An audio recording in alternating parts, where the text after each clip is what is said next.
What works for us, I think for me, when I look at this business or any business in general, the most big booming businesses that are just crushing it, they have great systems and structure in place that give people a very, very, hey, do this, do that, do this, do that, like straight down the line to where they know exactly where to go and what to do. Because no, we can talk about recruiting, but honestly, guys, like this business from the comp, the, what we do, leads, vested day one, the integrity effect, all these different things. No, you guys can go out and recruit. And if you guys want to do a call on recruiting, we can do that anytime. But as far as getting people to actually go out and make money, actually go out and protect families, actually go out and change their life and prove that this is the best business ever, no, we've got to make sure people are getting paid, right? And the way we do that is, number one, I think when you look at the average person that comes into this business, and some of you guys might have been, licensed before from a different company, and many of you guys are brand new and you're like, I don't even know what I got myself into, but I heard the chat, I saw the noise on Instagram, and I'm here now,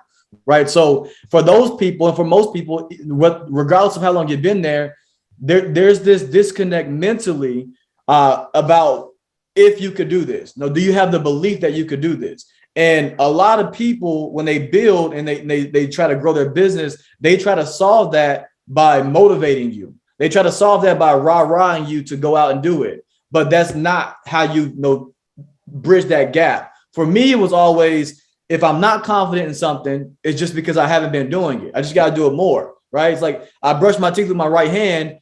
I suck at it with my left hand, but I can't be like, one day you'll do it. I've got to start brushing my teeth with my left hand to get better at it, right? So like that was always my approach mentally when I approach the business myself. So I do it the same way for people. So if you look at where we started day one, when we first came over here, it was myself and about 7 people.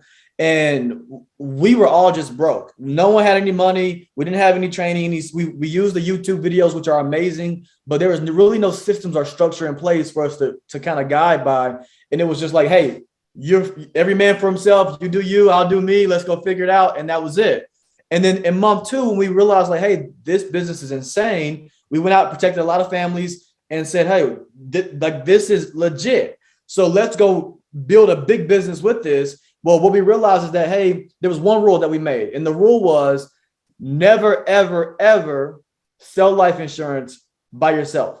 Like never do it. It doesn't matter if you're in home. It doesn't matter if you're doing telesales. It doesn't matter. The only reason you should ever sell by yourself is if you want to sell life insurance for the rest of your life.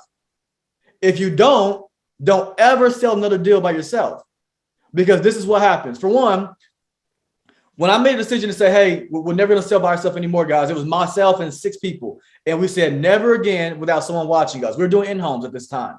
And what happened was we took agents who were brand new and they were wanting to learn. And instead of sending them out by themselves with all these disconnects and not knowing about what to do, and they didn't really have a script and they didn't know what next and how to do the e-apps and how to handle conversations and how to present themselves and how to walk in and shake a hand. They didn't know any of these things. Right. So we said, hey, come with us. You're going to go into the house with me, John. Sit right here. When you get in there, don't talk. Don't say anything. Just be quiet and listen. And I would go in the house and I would sell with someone watching me. And what happened was these people who had no belief, who were being motivated and pushed about how much IP we did. And they were selling these dreams. Now they saw it in real time. They saw it in real life with their own 2 eyes. And they said, oh, that was actually really simple. All he did was say, hey, John, I'm Josh. Hey, want to use this table? Great. Hey, you requested life insurance? Okay. Where's your medication? Well, let's see if we can get you approved. It was actually really simple. And for them, it boosted their confidence. But the other side was it boosted my income. And the reason why, as a producer, is because I don't care who you are. You don't want to look stupid in front of people. And what happens is when you get someone watching you, I guarantee you're not taking, let me think about it for an answer. Like that's not happening. When someone says, let me talk to my husband about it, you're not taking that. When someone says, yeah, I just want to quote, and you're sitting there, you're not taking those things. Or I don't feel comfortable giving you my bank. Yeah, I don't want to do it. I want to shop around. You're not taking these things. And if you do, you're at least going to fight for it a lot harder than you would by yourself. Like even myself, guy, I'm pretty bold. Like I'm a pretty bold guy. But what happens is when I have someone else watching me, there's a different tenacity level. Like I got a content guy that follows me around. We were making content and like I'm working out, and somehow by myself, I'm like, I'm dead. As soon as the camera turns on me, I just get a boost of energy and I'm back at it. It's just because I don't want to look silly in front of people. I want to prove myself, right? So when you have people watching you guys, you go to a different level internally by yourself that boosts your own income for one, right? And then the other side of it is that they're learning, and your business is being built by just doing what you already have to do to pay your bills anyways. So why would you not have someone watch you, whether it be telesales or in-home? And now the new problem that presents itself, because your business always tells you where your flaws are, right? If you say, okay, well, I want to have someone watch me, but I don't have anybody. Ding, ding, ding. The problem is you got to go recruit. Now you have a new problem to go solve, right? So like it's this constant thing. Recruiting drives sales, sales drives recruiting. It's the same thing, right? So that was the number one rule that we had. Now, when we look at getting people going, we were taking people in home. We were showing them how to do it in person. Now, the thing that I thought about was, and one thing I'm so fascinated about is problems, not of today, but of tomorrow. Like I'm always just sitting and just thinking. I just want to know what I'm currently doing right now. What problems will it present for me, 2 months from now, 6 months from now? And I always think into the future with my business. So what I started to do, and I said, okay, I take one person in the house with me. Now the problem is, Josh, like if we want to grow fast, if we want to go break a record like quick, how do we get more people trained quicker? Well, I can't take 2 in the house. I can't take 3. Like that's too much, So we started saying, hey, like John, I take you in the house. I train you out. You know how to do this. Now you take someone in the house. And we were just delegating. And we were getting everybody to do the same thing. But still, there was a new problem. The new problem was that, hey, if we would have had about month 3 to 4, we said, you know what, if we were to add, 20 writers this week, or if I was to hire 20 people myself, which I was hiring a lot of people, there's absolutely no way for me to train these people. Like none. I can't take that many people into training. I can't really have integrity and have them join me and actually execute because I had no systems, no structures, no scripts, no nothing in place.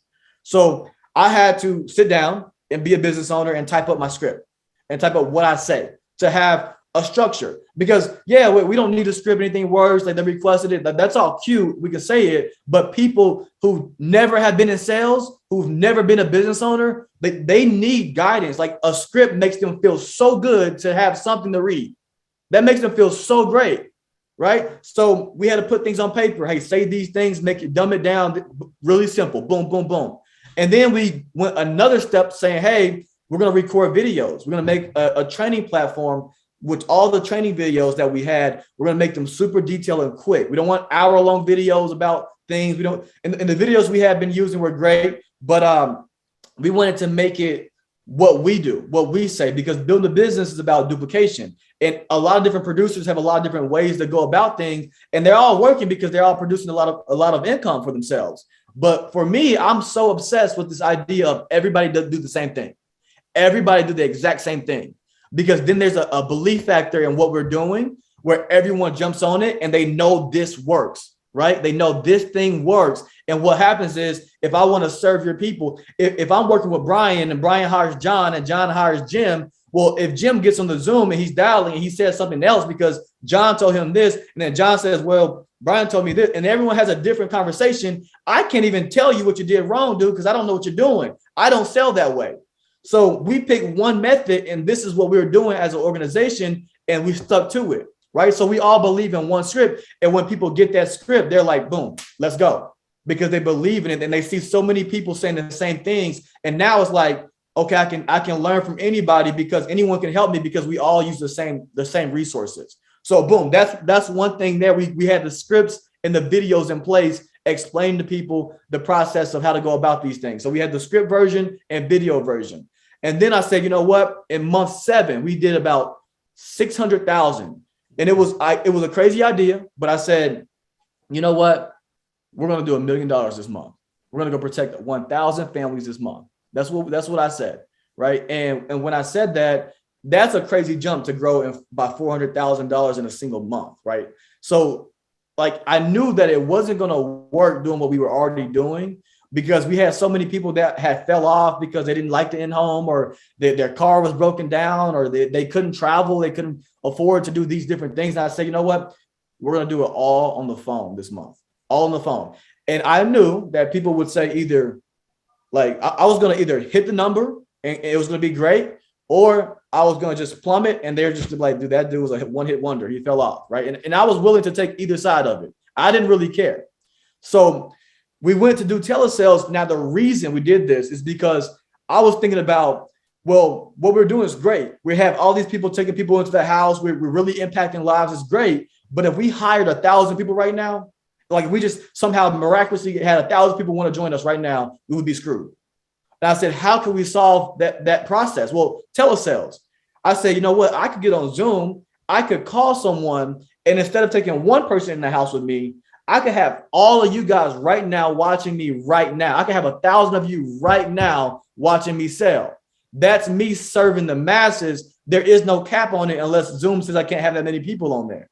That's it, right? So we said we'll do it on the phone, and we did that.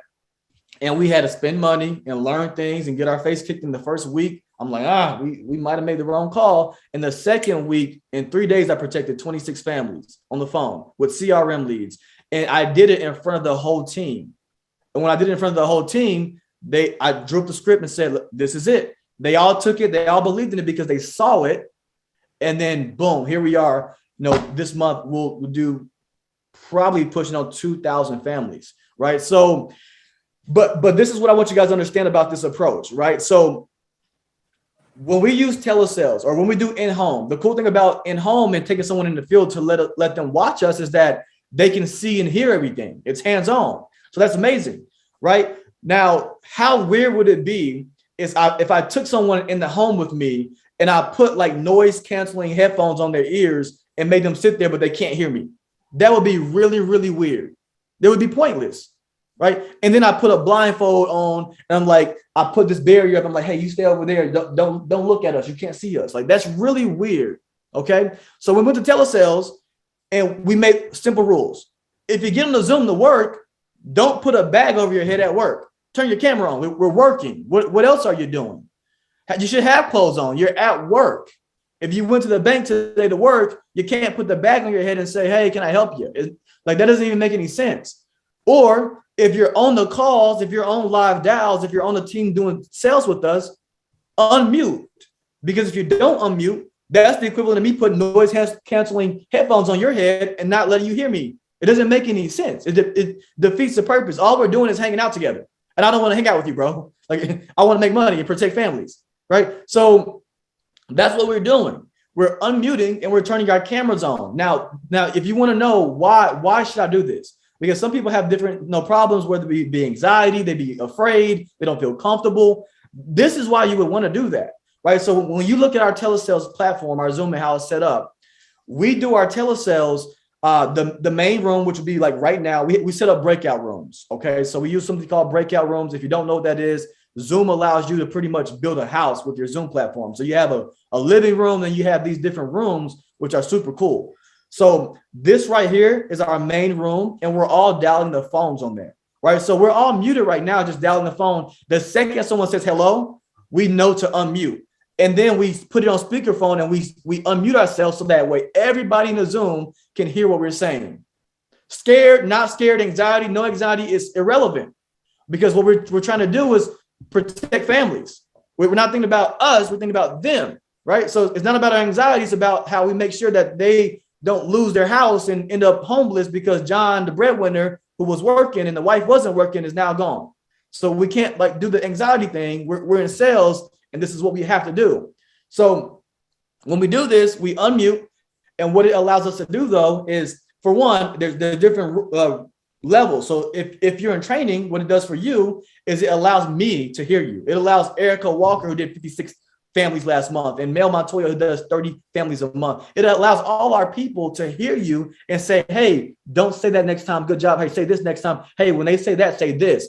And it's that hands-on training right in real time of us telling you how to effectively handle the phone call.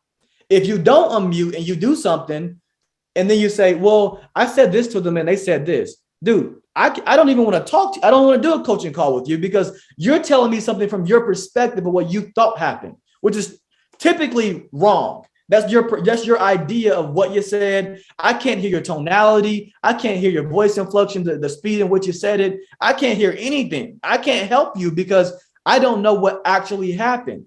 Right. So that's me being able to serve you and the people being able to serve you. But in addition to that, when I critique you, when I help you, you get better. But so does 100 other people that are also on their learning and training. So we're training the masses. And then from my perspective, when I'm selling in front of you guys, you're learning of what to do right. Right. Because it's one thing for me to tell you, hey, don't do that, don't do this. But it's a different thing for me to show you, hey, this is how you actually do it. Right. So both effects will help someone out tremendously.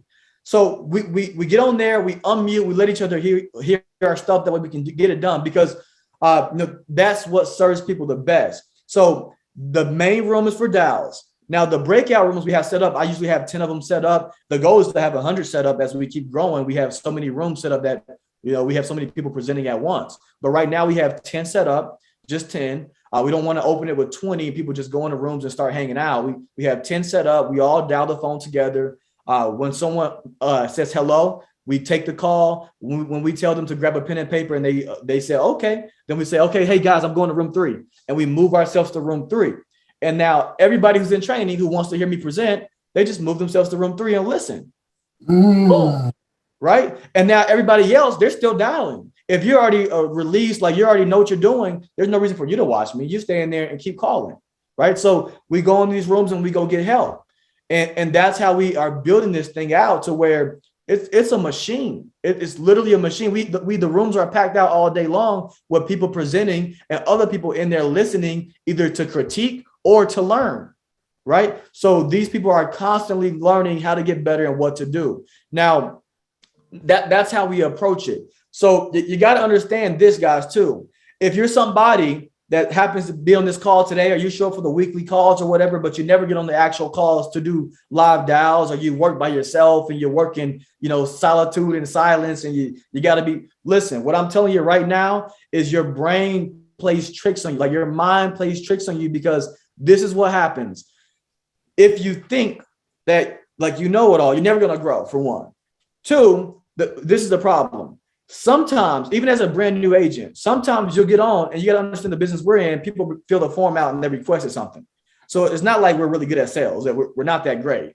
They filled it out, right? So when we call them, and sometimes we might not be good at all. It might be terrible, but we somehow get a deal out of it because it's a numbers game. I genuinely think it's impossible to get leads and not protect the family. I just think that's impossible. So it's a numbers game, right? So what happens is, we might be saying everything wrong, but this person just wanted to buy life insurance. And then they buy, and in your brain, your mind told you that was the correct course of action. Let me repeat those things. And it's not. It was wrong. They just wanted to buy. But since you weren't on here to get feedback, you're stuck. And you're going to go do the same thing. And then the next time it happens, and the next time you make an investment and you don't make your money, and you're like, this doesn't work, it's a scam. Well, dude, like you're taking this information that you have and you need to go get new information. So for me, we always get on there. We always let each other hear each other, because I can't tell you how many times agent will do a presentation and sell a deal. They'll protect their family. And then I get on there and say, hey, that was terrible. Don't ever do any of that again. Right. And they would have never known, because I know what I'm doing and they don't. So if I'm you guys, I'm using the telesales approach. I'm using the in-home approach, whatever approach you want, but you got to get people watching you. For one, you got to be able to train and show people how to do it. And this is going to hold you accountable. Your income is going to shoot up from your personal pen. Your income is going to shoot up from growing your organization, from scaling it. It's going to help with retention of agents, because people are going to know what to do. They're going to stick around. They're going to make more money, protect more families. Like, this is all going to help you guys. Right. And then when you have that confidence, and when someone has a conversation with you about joining your business, you're going to be like, dude, yeah, hop on Zoom and watch me. Like, I can't tell you how many people I hired by them. Like, well, yeah, I mean, hey, let me ask you a question. You're thinking about coming over here. Has your upline over there at your last company, has he sold a deal at all in the last month, 2 months, 3 months? No. Okay. Let me ask you this. Would you be willing to get on my Zoom just to, like, you can turn your camera off if you want to. That way no one knows who you are. and just watch me for like 2 hours. Then I write 3K, 4K, 4 families in their face, and they're like, oh, okay, yeah, I'll join you. Right, so like this right here is a recruiting, like this is a recruiting asset right here. Yeah. And you get to use each other because, like, for example, if Brian is trying to hire me and no, he's the only one, but he doesn't have time, maybe because his business is booming and he doesn't have time to work with me hands-on, or he doesn't have time to let me shadow him, make dials or whatever. Well, he can plug me onto his Zoom and I can watch all those people and what he's built and how everyone's doing it. I can listen to a bunch of different presentations. We grow so quick because the agency logo owners that earners that we have, none of them are looking to help their agents. They're all looking to help us as an organization, as an entire team, grow. So when Erica Walker gets on and Mel Montoya's agents are on and Mel Montoya's out getting her nails done sometime, and Mel said, hey, Erica, like today I'm going to be out for a couple hours. Can you please make sure that this person, yes, it's always yes. And now it's like, I just hired this guy from a solar deal. He's got a bunch of guys that he's looking to bring on with me. I had him come over and I'm down the phones too to show him presentations. Yeah, he's sitting right next to me, but at the same time, he was able to watch, 10 different presentations in a day, not just from me because I only got onto 2, but he watched so many because we were all working together and that helped each other. And we grow this thing together and everybody wins, right? And that's how we did it. So when you have people that are on a mission to do something big, you got to let people see what's happening because it's only going to help you, right? Because if you're someone throwing down and you're selling and you're playing this this role in the Zoom where people are looking to you to be the trainer, looking to you to I want to listen to that guy. He was really good, or he was really, dude. Like you should look to find value to add value to people. I guarantee you, if Brian's hiring like a maniac and you're protecting families, you're unmuting, you're showing people what to do, he is going to give you people to train. And it's a win-win for every single person because he's going to be able to stack you with people to help build your business, help give you passive income. You're already selling, you're already training, and then boom, everyone's winning. Everyone's winning. So this is a team thing, not like a my logo or my thing. It's everybody has to be working together. And that's why we're really booming in growth. That's the exact reason. So if there's any specific questions, anything I missed, I would love to dive into these things for sure, Brian. Yeah, I have a question. So let's say going back to in-home sales, okay?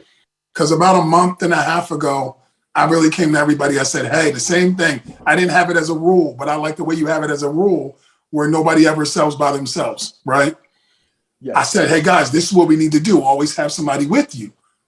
How do you get them to get out of their own way and not worry about the fear of being judged and having somebody with you? What did you say to them to let them know that it's more about the bigger team? It's more about helping people and not worried about how they look? Yeah, great question. And to be honest, that's going to be a fight, Brian. It's like the teaching old dogs new trick type of thing, right? That's a fight for sure. To be honest, guys, the way I look at the business and the problems in the business, I think every issue that you ever have can be solved by 2 things, right? Expectations and hiring. Like you can hire your way out of any problem that you have in this business. Any problem you have, you hire enough people, the problem's gone.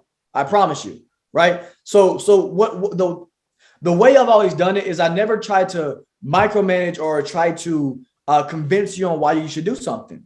I've only ever spoken to people through results. So like I've had guys where they didn't want to do that, right?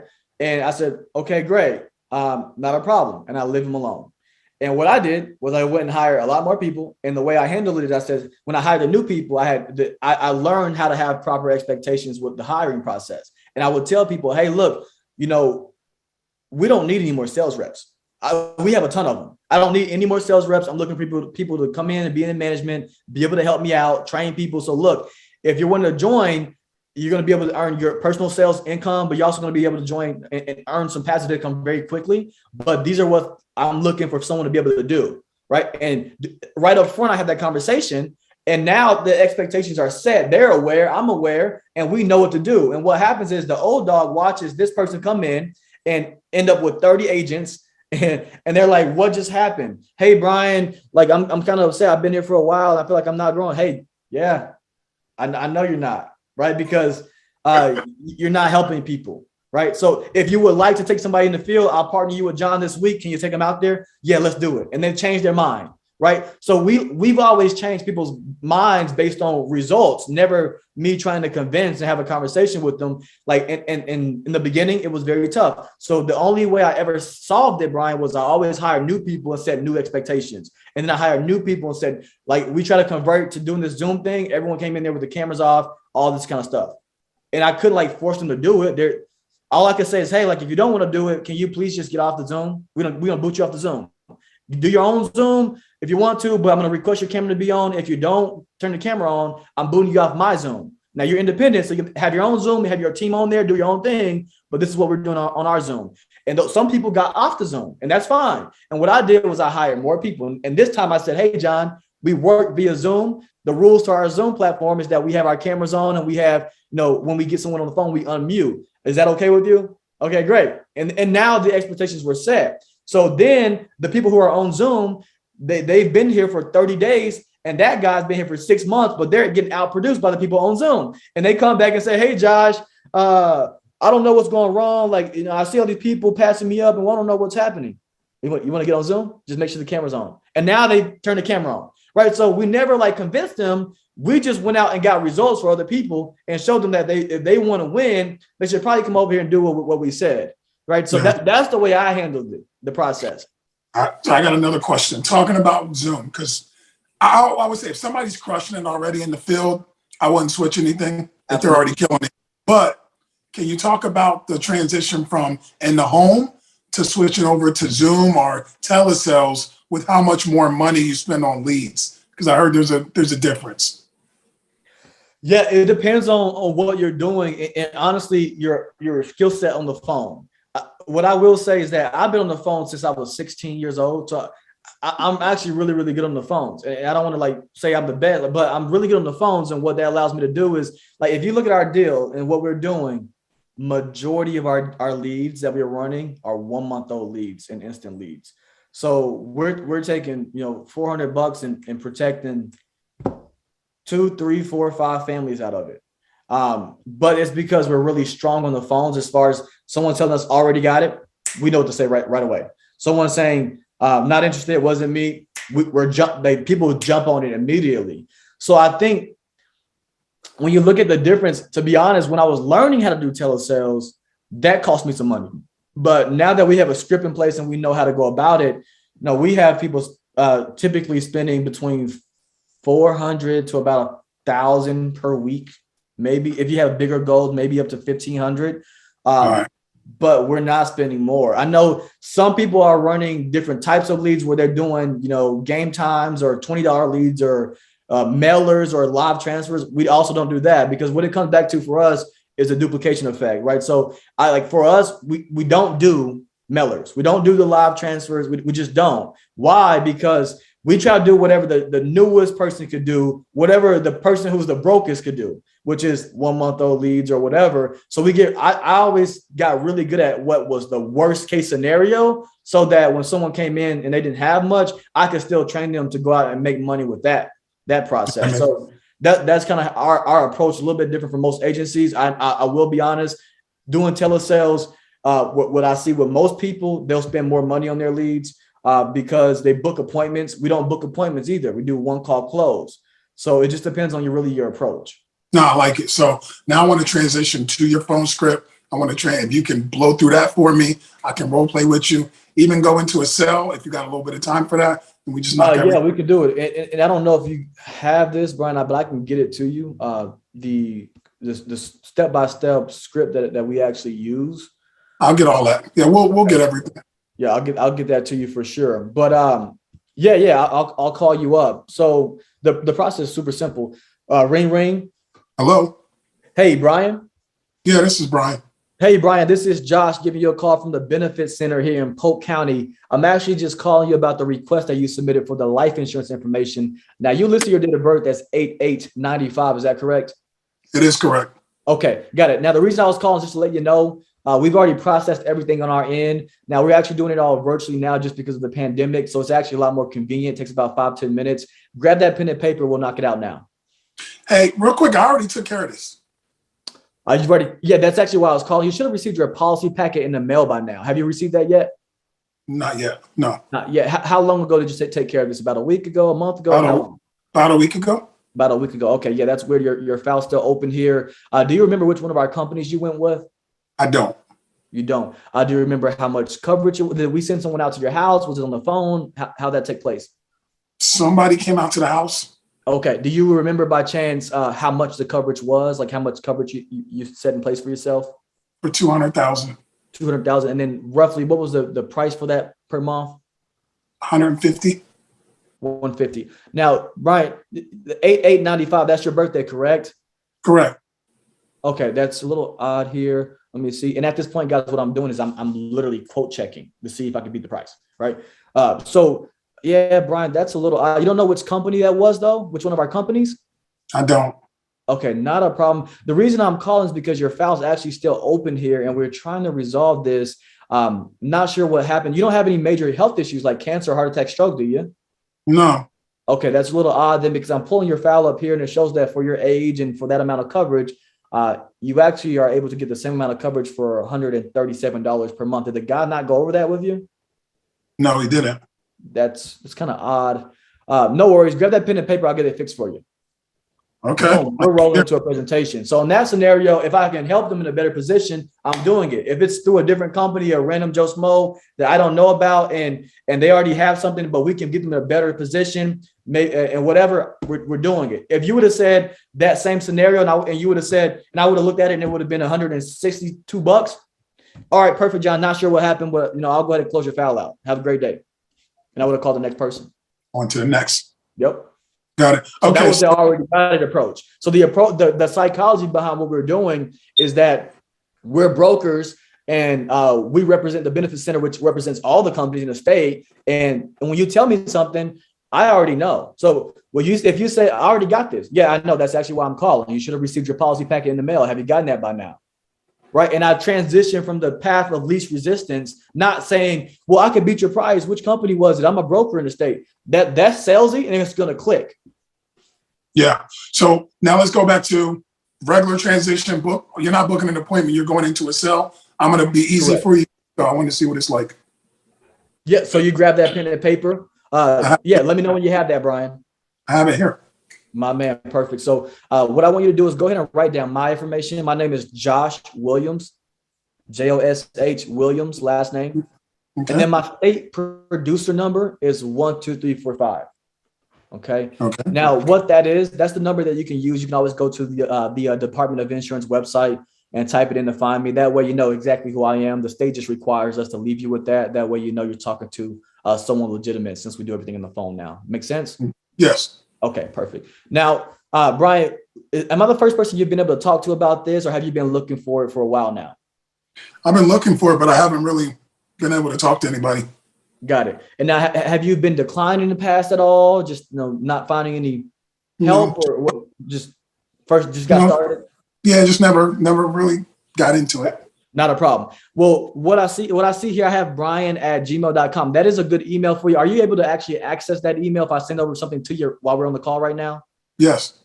And what I'm doing right now, guys, I'm asking power questions and make sure that if he doesn't have an email, I can't do certain carriers, right? So I've got to make sure he has an email. So, awesome, Brian. Now, do you also have a text? Is this a cell phone as well? Can this receive text messages? This is a cell phone, yes. Boom. Okay. Now the Americo new text app, I'm asking that question, power question. Boom. So I know he can get text messages, worst case scenario. All right, perfect. Now let me see here. John, are you working, Brian, are you working full-time or are you retired? I'm actually retired. Retired. And are you receiving Social Security income, I'm assuming? Not yet. Not yet. What income are you receiving per month right now? Some stuff from the military. From the military. Okay. And now is that being deposited straight into your bank account like most people, or like a prepaid check? This is my bank account. Your bank account. Okay. The reason I asked, some companies, they require you have a valid U.S. bank account to get set up with them. But anyway, the way the process works, Brian, is super simple. I'll have you off the phone here in about 10 minutes. My job's a little bit different from the sales reps that we typically send out to your house. I'm more so on the medical side of things. So I'm going to ask you about 5 medical questions. Now, depending on how you answer those questions, it'll give me a really good idea of which company will decline you and which ones might approve you. Okay. So once we pull some options up, we'll look at these companies to see which one gives you the best rate. And at that point, we're going to submit an application to see if we can actually get you approved for coverage. Now, unfortunately, we can't commit to anything today because before you can actually buy insurance, you do have to get approved for it by the carrier first. Does that make sense? It does. Okay, perfect. Now, typically, Brian, when people fill this out, it's for many different reasons. Sometimes they fill it out because they want to make sure that they're not being irresponsible and leaving their funeral costs and burial expenses on someone else. Sometimes they fill it out because they have a large loan, like maybe a mortgage they want to take care of. And sometimes people do it just for legacy purposes. When you filled it out, what was the main concern for you? Mainly the house. The house. Okay, got it. Yes. Got it. So you're looking to protect the home. It's just a new home, refinance, or what? It's new. New. Okay, awesome. Congratulations on that. And now, as of right now, if something was to happen to you, who's going to be responsible for the actual house? It's just me. I just have the kids. I mean, my son's 15. He'll be 16. Okay. They're 15, 16, not over 18, none of them? No. Okay.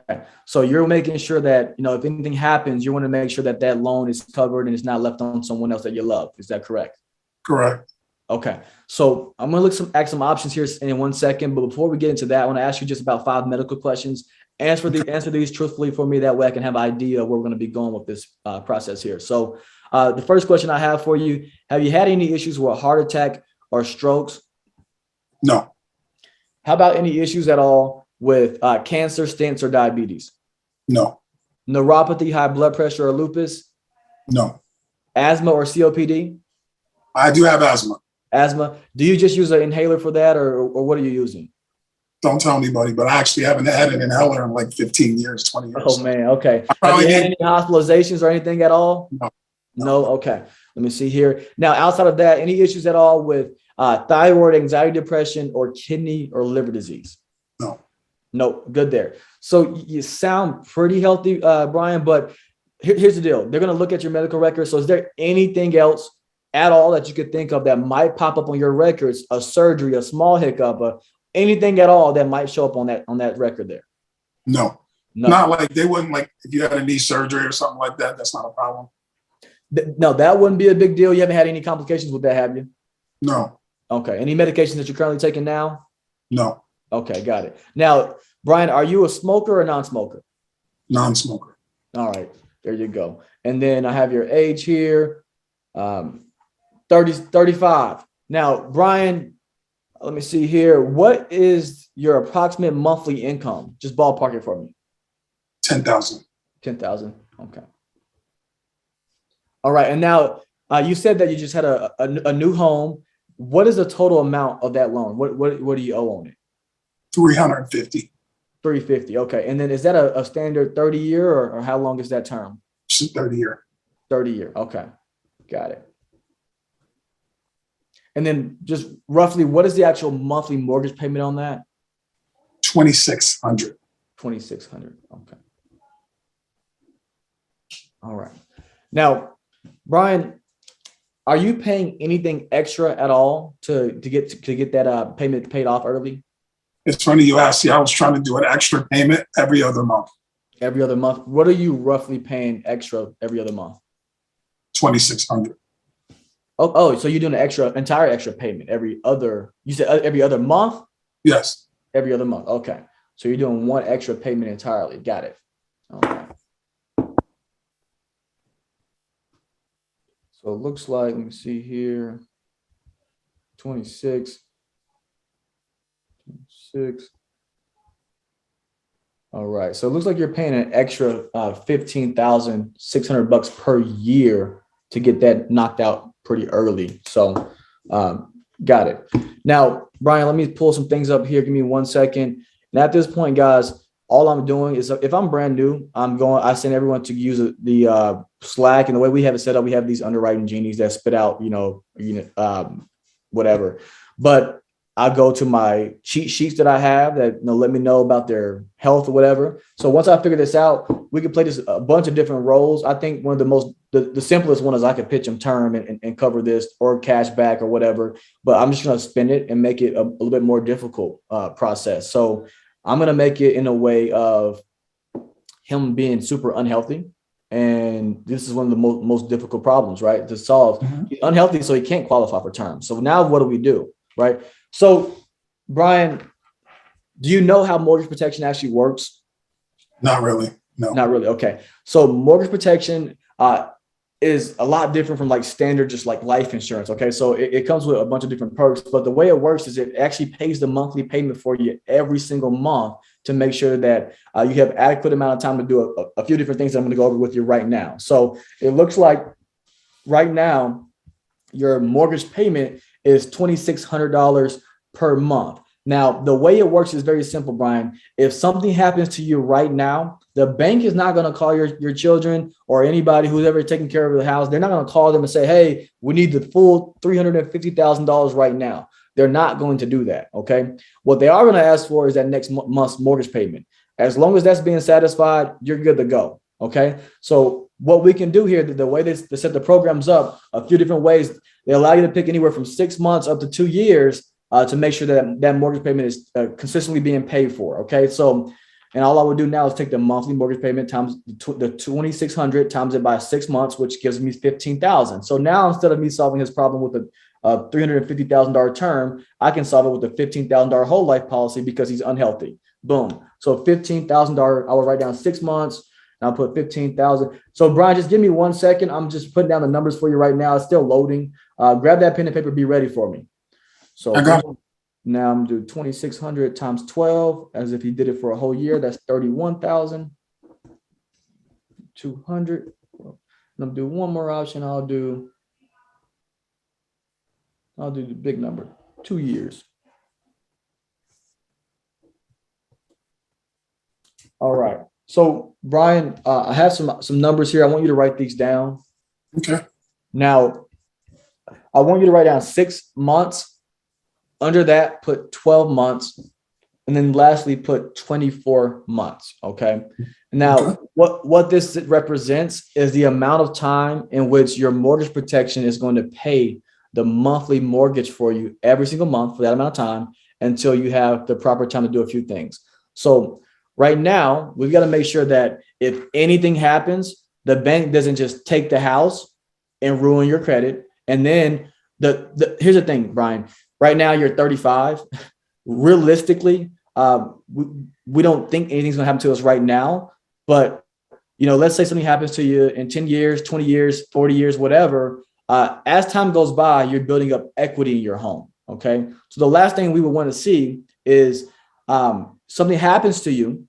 And now the bank, even though you've had it for 10 years and you paid it down from 350 to 250, they're going to take the entire $100,000 that you've paid into it, and they're going to keep that. And they're going to keep your house and ruin the credit.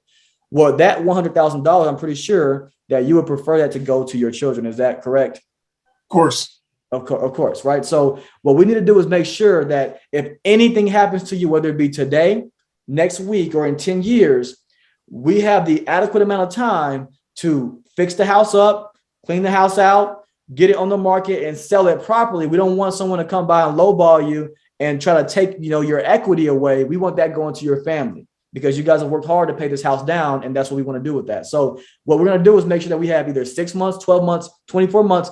It's up to you. They all do the same thing. Some just give you a little bit longer of time to figure out how you want to approach this process. So for the 6 months, for the 24 months, that 2 years of the mortgage payment being paid, I want you to write down $182 total. Write that next to the 24 months.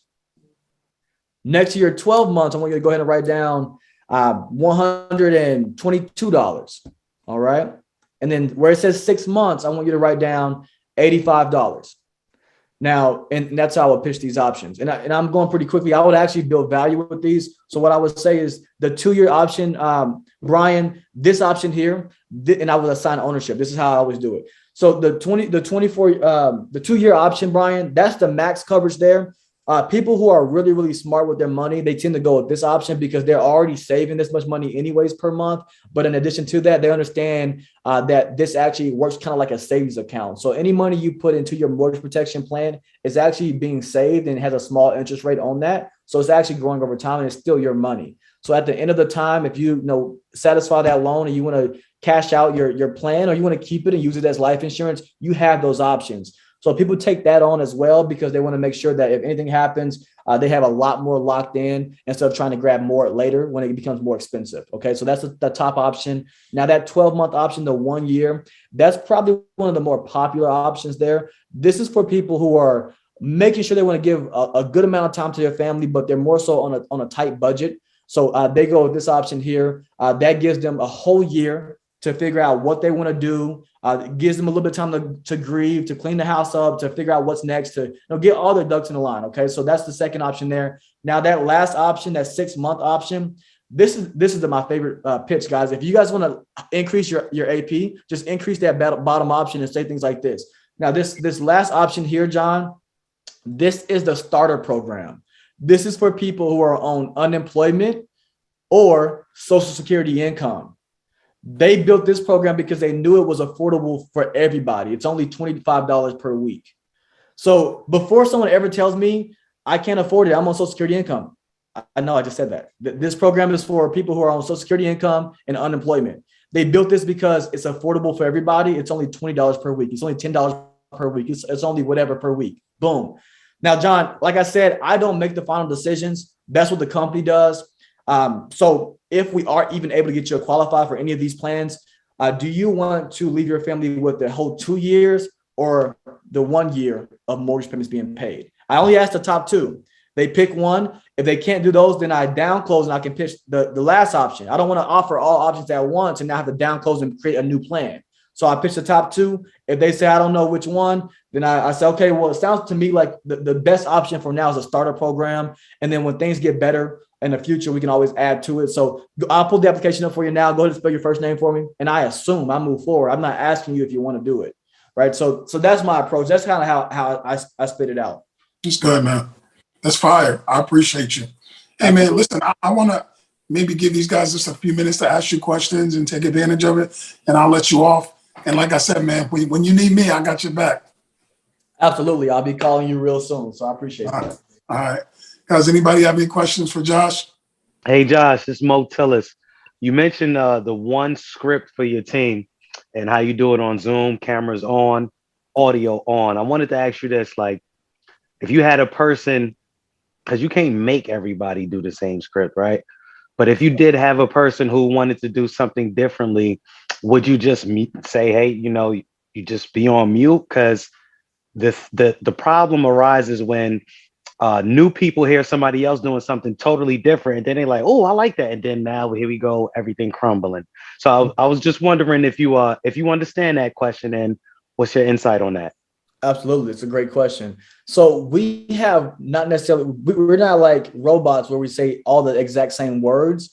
We have a structure like, hey, this is like the guideline of like the process of what to go by, right? So, and we have word tracks that we use, and some people like different word tracks or whatever. So all in all, the structure is the same. Not every single word is the same, so to speak. So that's part of the question. The other side of it is I like to do things that move people into action and reward them for doing things that make sense. So like on their end, they might be saying that they want to do something else or whatever, that's fine, but we got to find common ground. And what I do is when we build a script or whatever, I went out and said things that worked, and then we had everybody doing it. And then we kept changing the script until we mastered like kind of what we wanted to say collectively. So it wasn't like a Josh Williams show. It was a, hey, let's all do this together and figure out what works best. And we put kind of everybody's insight in that call together. So in the script together. So that was one approach. The other thing is I got really good at one thing, recruiting. And what that allows you to do is leverage your business and leverage, hey, you do this, you get this. If this, then this, right? So it's like, it gives you leverage. So because people want to advance in their careers, and John might not want to say this script and might not want to use this, but he will be more in alignment with your script and more on board with you when you're stacking them with agents. I know that much, right? So I got really good at recruiting to be able to say, hey, look, I want to help you. Like from a place of love, I want to help you, but we all got to be on one accord. And you're really good at what you do. So let's come back and tailor the script to figure out where we can improve it together. And if we can make some changes, let's do that, or whatever. So that's kind of how I approached it. I love that, man. Thank you for the insight. I appreciate that. We're going to implement Absolutely. that soon as possible. Absolutely. Hey, Josh, I got a question. Yes, sir. So I heard you, when somebody, it was kind of your pitch that you went over, but when somebody says already have it, can you run by me again and say what you say to them? And say like, oh no, I already got it. So my approach, I don't know if this is on YouTube or what, but I posted a video called The Psychology of a Broker. And in Psychology of Brokers, I work for all companies, not one, I don't say like, I'm brand new, I only have 3 carriers, but next week I can call you back when I get my other 2. Like, I don't say those type of things, but I present myself as someone that can help or look up anything. That's how I approach the business, right? So as a broker, when someone tells me that they already have it and I have their file across my desk, I act as if I should already know that, because you should. So what I say is, yeah, I know, that's actually why I'm calling. I just agree. Yeah, I know, that's actually why I'm calling. You should have received your policy packet in the mail by now. I just want to make sure you received that. Have you gotten it yet? And the reason I actually asked that question is I don't know if they're lying or not, but I can call them out and say, did you get your policy packet in the mail? And they're like, some people say, what packet? Well, when you buy life insurance, they send you a packet. So did you buy life insurance or not, John? Right. So you can kind of call people out that way. So that's how I catch them, and I can figure out if they're telling the truth or not. But I asked that question. You should have received your policy packet in the mail. Have you received that yet? No. Okay, that's weird. How long ago did you get your policy set up? About a month ago. Okay, you definitely should have had it. And now I go to their address and I use my credibility, which is their information. So what I have here is 123 Main Street. Is that correct? Yeah, that's correct. I don't know. Okay, I don't know what happened. Let me see. Which company did you go with? And now I can play that customer service role and figure out details. Or let's say they say my address that I have on file is wrong, because guess what? Sometimes with the CRM leads, it's wrong information on the address. That's fine. We don't need to complain about it. We got to use it to our advantage. So what I say is, oh, that must be why you haven't gotten it yet. What's the correct address? And I still play the same customer service role and I still get the same job done. I love Nice, it. nice. Josh, what leads do you use real quick? What's your lead mix, Josh? Sorry. I only call 1 month and instance. That's it. Just those 2. Just 1 month in instance? Yes, correct. Hey, I have a quick question. Hey, Josh, man, congratulations on your early success. Congratulations on becoming a board member, the fastest in Family First history. Appreciate you. Great Zoom, man. I appreciate this. I have a recruiting question for you, though. Yes. If knowing what you know about Family First Life now, what could have Nina said to you earlier? Because I know it took her some time to get you on board. Knowing what you know now, what could she have said to you earlier to get you on board faster? Well, I contacted Nina, right? Like Nina sent me one message once and it was like, yeah, hey, like you're going to come over? And I said, I'm all good. Appreciate you guys, though. Keep hustling. And that was the only message we ever had. There's only one message from her to me. And I had one response to her, and I never talked to her again until one day I called her and said, hey, let's get on the call. So there was none of that. Now, what I'll tell you guys is I am not someone, and if you guys want to go and hire a lot of people complain about this FTC type of thing, or no, I can't talk about banking statements and income. I do not follow that stuff. You would not have recruited me about your income. That's not how I will follow you, right? So the reason I decided to join Nina, and people follow bells and whistles all the time, and they end up getting themselves into a partnership they don't want to be in. But I followed Nina because she was consistently there. Like Mike talks about all the time. Like, this dude is not going to sit here and lie for 8 months straight. Like, at some point he might lie for a week or two, man. 8 months, that's kind of weird. So Nina was consistent, like every single day, posting and sharing the word tracks, the same things, the comp. I'm like, dude, by now she would have figured out the comp was not true, and she would have left, right? So it was that she was consistently posting. The other thing is that Nina went out and protected 400 families. So I knew she was someone that could throw down and can show me what to do or tell me what to do or what lead mix to buy or whatever. So I wanted someone who actually had the know-how. And then the other thing is I actually didn't want to join someone. And this is for you guys who aren't integrity partners and like you're not there. I didn't want to join an integrity partner. I would never have thought to join and come and join directly to an integrity partner. I don't want the person who's full. Like, and the cool thing about our business, integrity partners for us, they grind harder. Like, but outside looking in, you assume this person's full. He's already gotten his. He's probably not grinding as hard on the same mission. That's what my perspective was until I met, Zach Tradowski and all these guys who freaking still go, But from an outside perspective, I was like, I want to find someone who's on the up and up. They're coming up. They're pushing this boulder up the hill. It could either push over and roll down. They could win and we could win, or it's going to roll back down on top of them. They still got a lot to lose, and they're going to get out there and get dirty with me. And that was my approach. So I wanted to find someone who had those qualities. So if I'm you, I'm just going to make sure that for one, I'm relevant. Like if you're not posting and dropping content and showing your life and showing people that and being active on social media, no one's going to join you in general. So do those things first. I wouldn't market myself in terms of money. Even before this FTC thing, I've never posted like, look at the bank account. Like that was just silly. And actually it's a red flag. When you say, I can teach you how to make 20,000 per month, they immediately think red flag. That's not true. Right. So for me, it was always about character, integrity, hard work. Me like getting on the Zoom, like showing you my Zoom, me showing you out in the field, me showing you guys, me in a room with 10 people, we're all dialing together. It was that type of stuff. I was showing the growth. I was showing, the hustle. If I got no showed after a long day, look guys, your boy Josh, it's your boy Jay Will. I just finished up in the field, 15 appointments today. I only sat down twice. It's been rough. I'll be back at it tomorrow. I was showing all of it, the good, the bad, the ugly. And that's what attracted people.